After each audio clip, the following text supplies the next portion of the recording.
자, 저희는 이번 한 주간 이런 시간을 좀 보내려고 합니다. 네, 고난 한 주간 예수님께서 보내셨던 그 마지막 한 주, 월요일부터 십자가에 달리시는 그 금요일까지.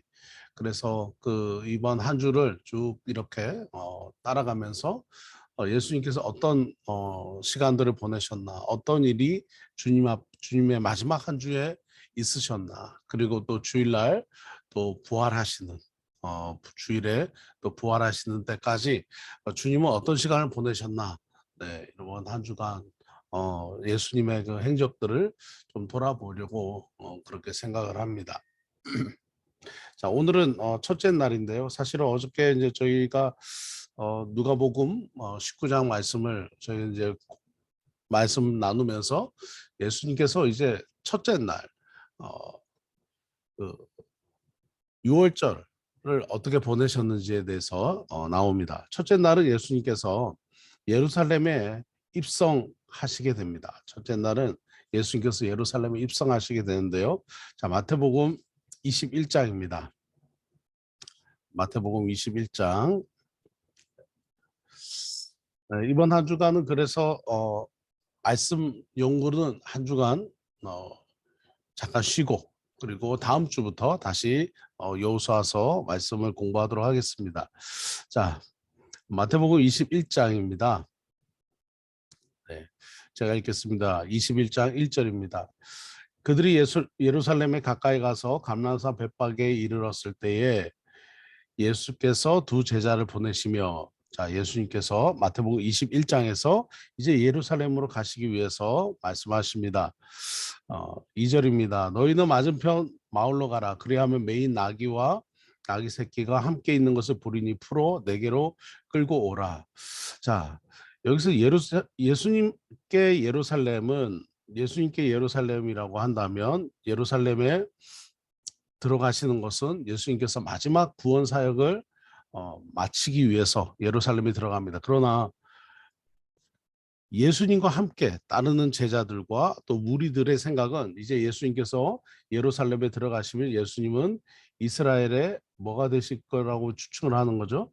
예수님은 이스라엘의 왕이 되실 거야라고 예상을 하고 생각을 하는 것입니다. 그러나 예수님께서는 왕으로 예루살렘에 들어가시는 분이라면 당연히 군마를 타고 또 승리의 모습으로 예수님께서는 예루살렘으로 입성하셔야 되는데, 예수님께서 뭘 원하시냐면 나귀 새끼를 데리고 오라, 그렇게 말씀하십니다. 그리고 3절 4절에 누가 무슨 말을 하거든 주가 쓰시겠다 하라. 그러면 즉시 보내리라 하시니 이는 선지자를 통하여 하신 말씀을 이루려 하심이라. 자, 시온의 딸에게 이르기를 네 왕이 네게 임하나니 그는 겸손하여 낙이 곧 멍에 매는 짐승의 새끼를 탔도다라고 이야기하는 것입니다.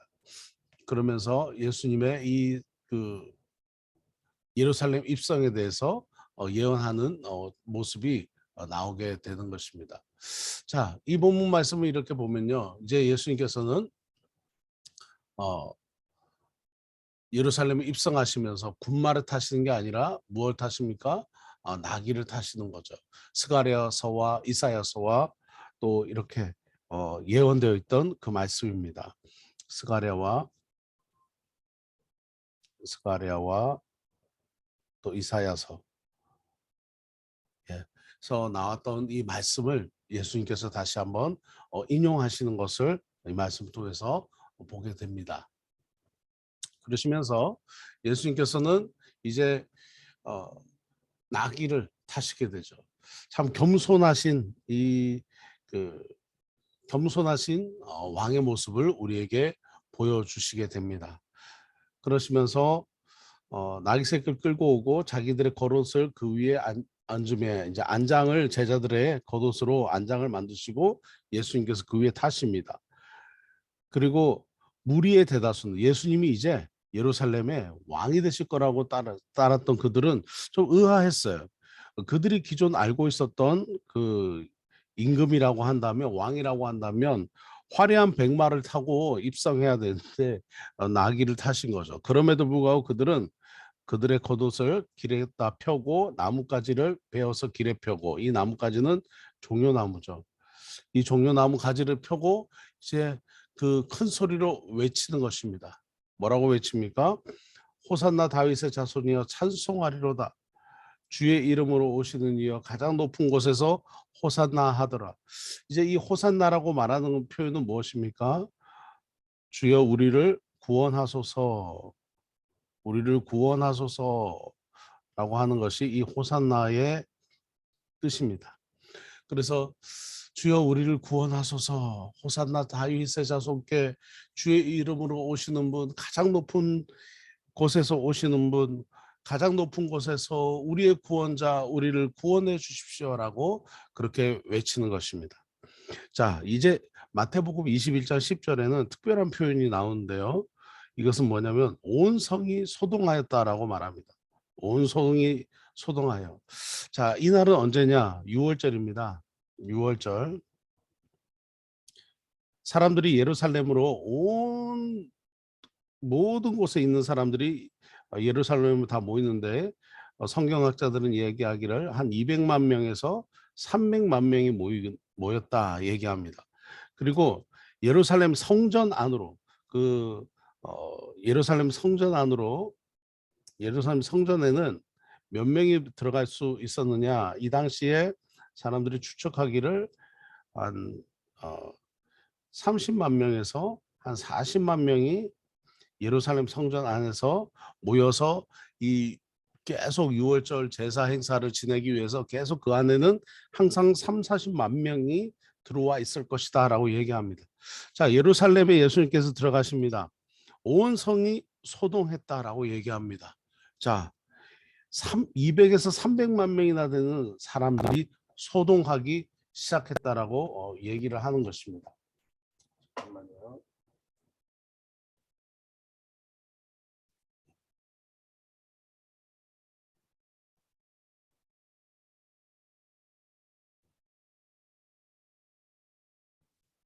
네. 그래서 200에서 한 300만 명 되는 사람들이 소동했다라고 얘기합니다. 자, 이 사람이 뭐라고 얘기합니까? 이는 누구냐? 자, 21장 10절입니다. 이는 누구냐? 당연히 그들의 예상대로 예수님은, 이분은 바로 이스라엘의 왕이십니다. 이스라엘의 왕이 되실 분입니다. 메시아입니다. 이분은 그들이 얘기했던 대로 위대한 랍비입니다. 위대한 왕입니다. 이렇게 소개를 해야 됩니다. 그런데 이 11절에서 뭐라고 말하는 것입니까? 11절에서 갈릴리 나사렛에서 온 선지자 예수라 이렇게 표현을 합니다. 예수님은 네, 맞습니다. 갈릴리 나사렛에서 온 예수님이십니다. 근데 여러분, 갈릴리 나사렛은 어디입니까? 시골 중에 시골이죠. 시골 중에 시골. 필리핀 같으면 빤단 마을입니다. 빤단 마을. 이름도 없는 곳입니다. 사람들이 잘 모르는 곳입니다. 저기 레알 캐조대 빤단 마을에서 오신 분입니다. 이렇게 소개를 하는 거죠. 그리고 예수님의 이 나귀를 다시 모습과 그리고 나사렛이라는 이 표현에서 예수님이 이 땅에 예루살렘에 입성하실 때 얼마나 예수님의 그 모습이 겸손하셨는지를 다시 한 번 더 우리에게 보이면서, 또 반대로 이 당시에 유대 지도자들과 또 종교 지도자들과 대제사장들과 또 바리새인과 서기관들, 그 사내들인 공의회, 누굽니까? 예수님을 죽이기로 결정한 사람들, 예수님을 빌미를 삼아서 죽이기로 결정한 사람들에게는 얼마나 이것이 조롱거리였는지, 손가락질 당하고 비난당할 일이었는지. 저봐 낙이 타고 온다 이렇게 얘기하는 거죠. 네, 뭐 위대한 왕인 것 같으면 네, 그냥 방탄차를 타고 입성해야 되는데, 네, 저봐 뭐라고 표현해야 될까요? 하여튼 저봐 저 몇십 년 된 중고차를 타고 저 들어온다. 너무 웃긴다. 그렇게 조롱하고 비난하게 되는 것입니다.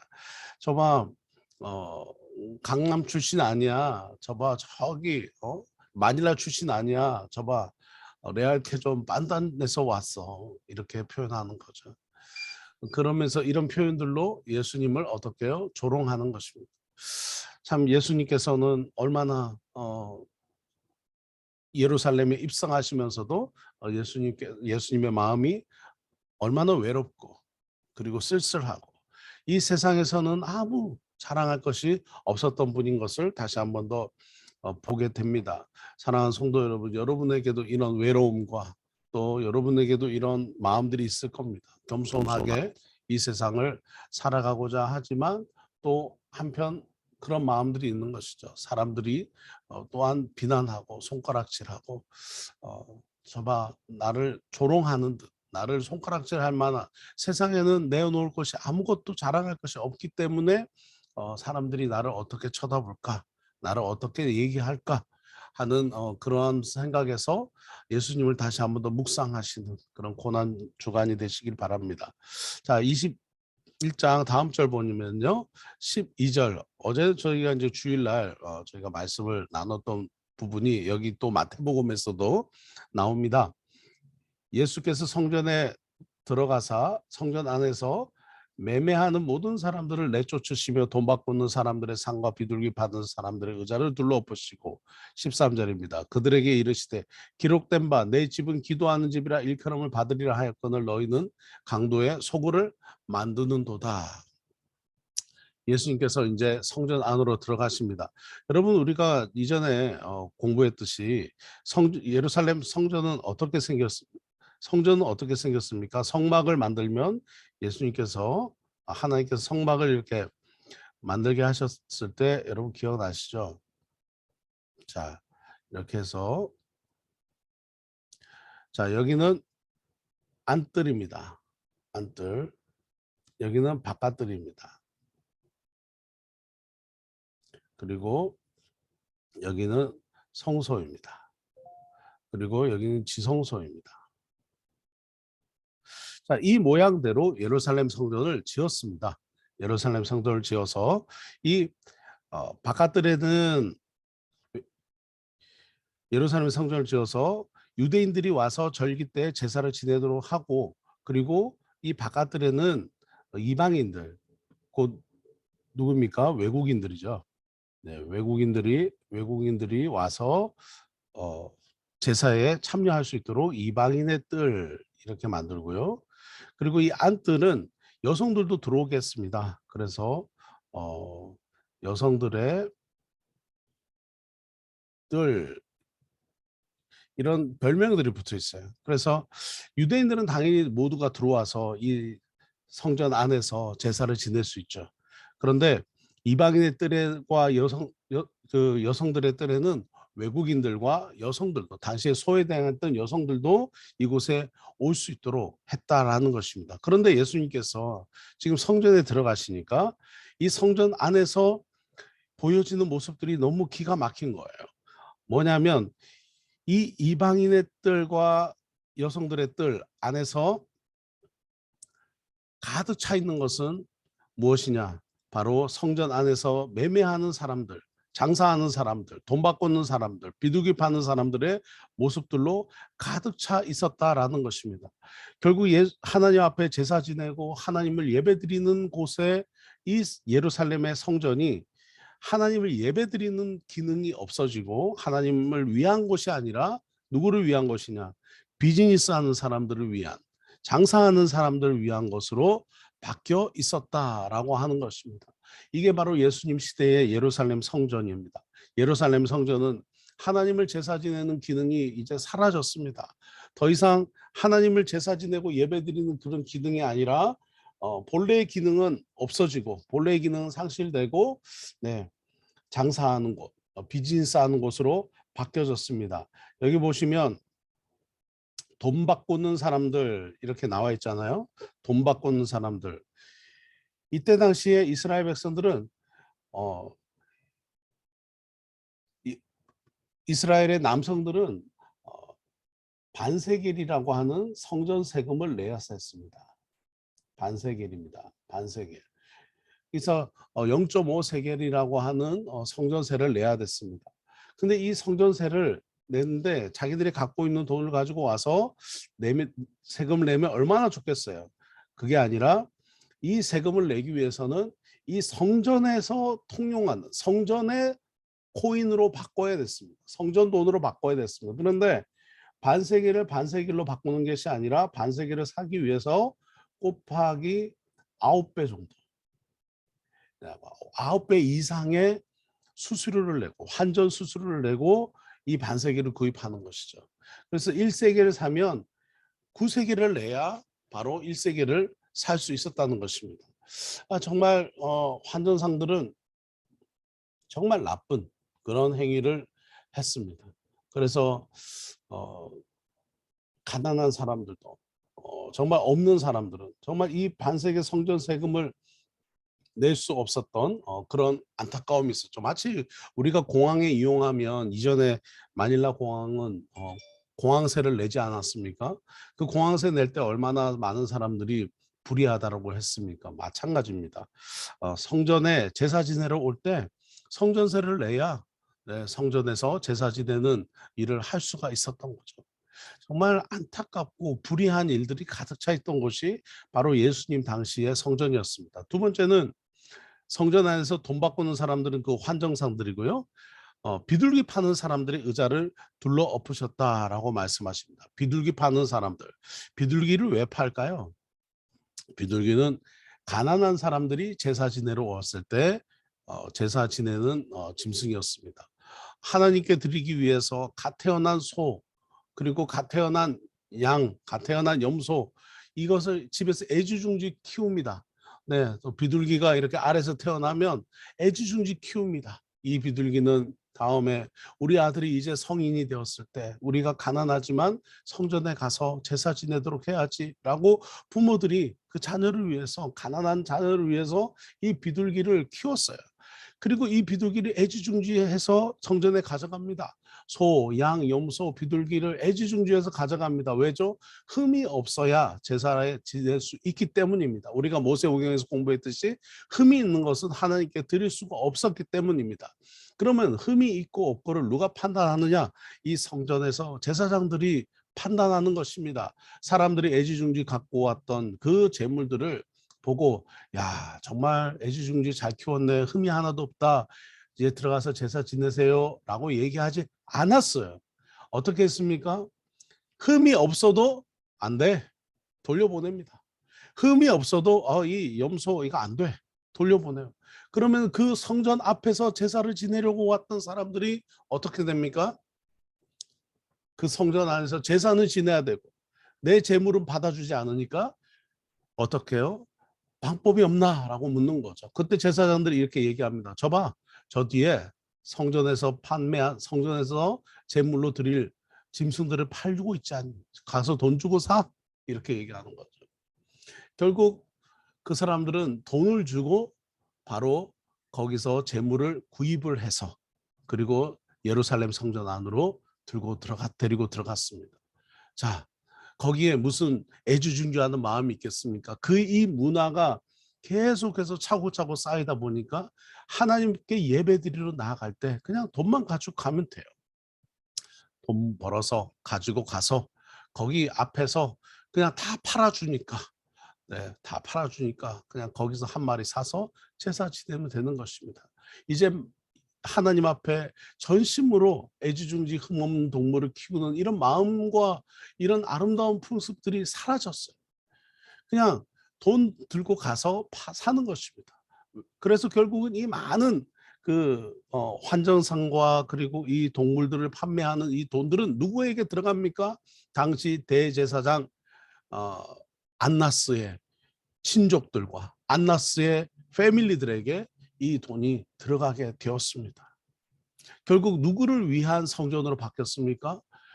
이 성전은 하나님을 제사 지내는 기능이 아니라 대제사장들과 종교 지도자들을 배불리게 하고 부자 되게 하는 일에 이 성전의 기능이 바뀌었다라는 것입니다.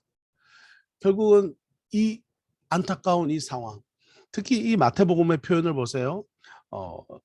염소 파는 사람의 상을 엎으셨다, 뭐 양을 파는 사람의 상을 엎으셨다 이렇게 말씀하지 않고 뭐라고 표현하십니까?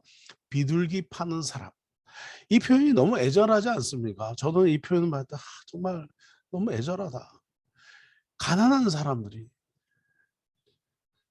없기 때문에 갖고 오는 재물인 이 비둘기조차도 사야 됐구나. 이 비둘기조차도 팔아서 다 피 같은 돈을 다 빨아들였던 이 유대 종교 지도자들의 모습을 이 표현을 통해서 우리는 엿볼 수가 있다라는 것이죠. 의자에 앉아서 편안하게 가난한 사람들, 정말 없는 사람들이 와서 정말 하나님 앞에 제사 지내를 와서 성전세를 내야 되고, 성전 세금을 낸 후에 이제 이 재물을 또 사서 제사 지내는 이 모습을 예수님께서 보시면서 예수님께서는 분노하신 것입니다. 정말 이분은, 예수님께서 어떻게 해요? 다 둘러엎으셨어요. 내 집은 기도하는 집이다. 만민이 기도하는 집이다. 만민은 all nations죠. 열방을 위해서 기도하는 성교의 이 성전의 기능을 얘기하는 것입니다. 성전의 기능은 모든 열방이 주님 앞에 돌아오는 것, 회복되는 것, 그리고 하나님의 복음이 성전을 통해서 온 열방으로 흘러가는 것. 이것이 바로 하나님의 뜻이 있는 것이고, 열방을 품고 기도하는 것이 교회이고 성전인데, 이 기능을 상실했다는 거예요. 어떻게 바뀌어졌습니까? 강도의 소굴로 바꿨다. 강도의 소굴로 만들었다. 근데 여러분, 이 표현에서 저는 어제도 말씀드렸지만 여기에 예수님 혼자 표현으로 보면 노끈으로 채찍을 만들어서 다 이렇게 성전을 척결하십니다. 여기에 함께하는 제자가 있습니까? 없습니다. 제자들은 구경하고 있어요. 예수님 왜 저러시나? 왜 저렇게 지나치게 저렇게 화를 내시나? 아무도 예수님의 마음을 몰라주는 거죠.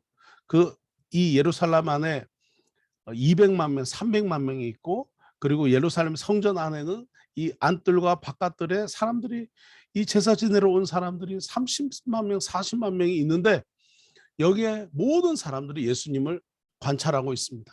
그리고 이 가드들, 지키는 경비인 로마 군병들도 예수님을 관찰하고 있습니다. 이 속에서 예수님께서는 어떻게 혼자 성전을 깨끗하게 청소하시는, 성전 청결하시는 일을 예수님께서 하셨어요. 이것이 바로 고난주간 예수님께서 하셨던 첫째 날의 사건이었습니다. 자, 14절입니다. 맹인들과 저는 자들이 성전에서 예수께 나오매, 그럼에도 불구하고 이제 가난하고 소외된 자들이 주님 앞에 나오매 주님께서 고쳐주시니, 대제사장들과 서기관들이 예수께서 하시는 이상한 일과 성전에서 소리질러 호산나 다윗의 자손이여 하는 어린이들을 보고 노하여 예수께 말하되, 그들이 하는 말을 듣느냐? 예수께서 이르되, 그렇다. 어린아이와 젖먹이의 입으로 나온 찬미를 온전하게 하셨나이다 함을 너희가 읽어본 일이 있느냐? 그들을 떠나서 성 밖으로 베다니에 가서 거기서 유하니라. 이제 첫째 날을 마치시고 거기서 베다니에서 거하시게 됩니다. 결국 대제사장과 서기관들, 예수님을 죽이기로 결정한 사내들인 공의회 회원들이 이제 움직이기 시작합니다. 그들은 모두가 다 한 패가 되어서 예수님을 죽이기로 결정하고 이제 움직이게 되는 것이죠. 그들의 불의함, 기도하는 집인 성전을 더럽혔던 그들, 유월절, 그 무교절, 유월절을 지키고 그 다음 날부터 무교절이 진행되면서 그 누룩을 없앤, 곰팡이를 없앤, 효소를 없앤 빵을 먹는 그 일주일을 보내는 이들에게 정작 그들의 마음의 곰팡이는 없애지 않고, 그들의 마음의 누룩은 없애지 않고, 다른 사람의 누룩을 보면서 비판하면서, 정작 그들이 그렇게 깨끗하게 지키려고 하는 종교 의식과 전통은 지켜가면서 결국 하나님의 집인 성전은 정말 각종 곰팡이와 더러운 때로 더럽혔던 그 종교 지도자들의 모습 앞에서 예수님은 외롭게 성전을 청결하게 하시는 일을 하셨다. 이것이 예수님께서 첫째 날, 이제 순환의 고난주간의 첫째 날 예수님께서 하신 일입니다. 사랑하는 성도 여러분, 오늘 예수님께서 오늘 신약 시대에 우리의 성전은 어디입니까? 바로 우리의 몸이 성령이 거하시는 성전입니다. 우리의 몸에 예수님께서 이 고난 주간 첫날 다시 한 번 더 우리에게 말씀하시는 것이죠. 너의 마음에 너의 성령이 거하시는 너의 몸을 거룩한 산제사로 드려라. 하나님이 거하실 수 있는 누룩과 곰팡이가 없는 참 깨끗한 성전으로 하나님 앞에 드려라 라고 말씀하시는 것이죠. 우리의 교회에도 순수하고 순전한 믿음을 지키면서 깨끗한 그 성전으로서 그 교회로서의 기능을 하도록 해라 라고 주님께서 말씀하시는 것이죠. 고난주간 첫날입니다. 주어진 말씀 생각하시면서 또 묵상하시면서 오늘 주님이 얼마나 예루살렘에 들어가시면서부터 나귀와 또 나사렛 예수라는 그 겸손의 표현, 또 반대로 예수님을 죽이려고 하는 자들에게는 조롱과 비난의 표현으로, 그리고 성전을 척결하시는 이 일 앞에서 수십만 명이 바라보는 앞에서 목숨을 걸고 이제 곧 잡혀가실 겁니다. 목숨을 걸고 자기를 죽이려고 하는 빌미를 찾고 있는 애들에게 너무 좋은 빌미를 베푸시면서 주시면서 이렇게 죽음을 각오하시고 하셨던 첫 번째 일은 성전을 깨끗하게 하셨던 일입니다. 우리의 마음의 성전을 깨끗하게 하는, 우리의 몸의 성전을 깨끗하게 하는 또 첫날이 되시기를 주님의 이름으로 축원합니다. 기도하겠습니다.